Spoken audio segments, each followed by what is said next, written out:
ఏమ్మాయి అప్పుడు ఆమె గుర్తు సౌండ్ చేస్తుంది నీకు. నీకు కళ్ళు కనబడతలేవా?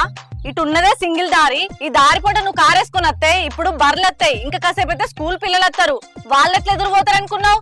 నీకే ఉందా కారు ఉంచుకోవడానికి ఇదే దారి దొరికిందా? పెద్ద పెద్ద రోడ్ల మీద తిరుగుపో. ఓ అమ్మా, మా సార్ ఎవరు అనుకుంటారు, ఏం మాట్లాడతారు మీరు? ఈ ఊర్లో పెద్ద ఫ్యాక్టరీ పెట్టి చుట్టుపక్కల 4 గ్రామాలకి మంచి ఉపాధి కల్పిద్దామని వచ్చిండు, సర్పంచ్ సార్కి వెళ్తామని. అట్లాంటి మా సార్ని పట్టుకొని ఎట్లా పడితే అట్లా మాట్లాడుతూనే ఉందమ్మా నువ్వు. ఆగయ్య ఆగు, ఏంది మీ సారు? ఎవరికి పెద్ద ఎవరికి గొప్ప? ఇక్కడ ఫ్యాక్టరీ కడితేంది, 10 గ్రామాలకు పని కల్పితే నాకేంది?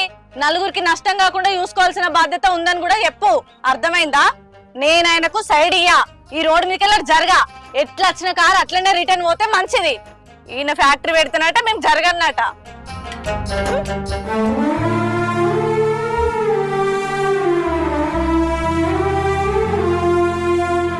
సార్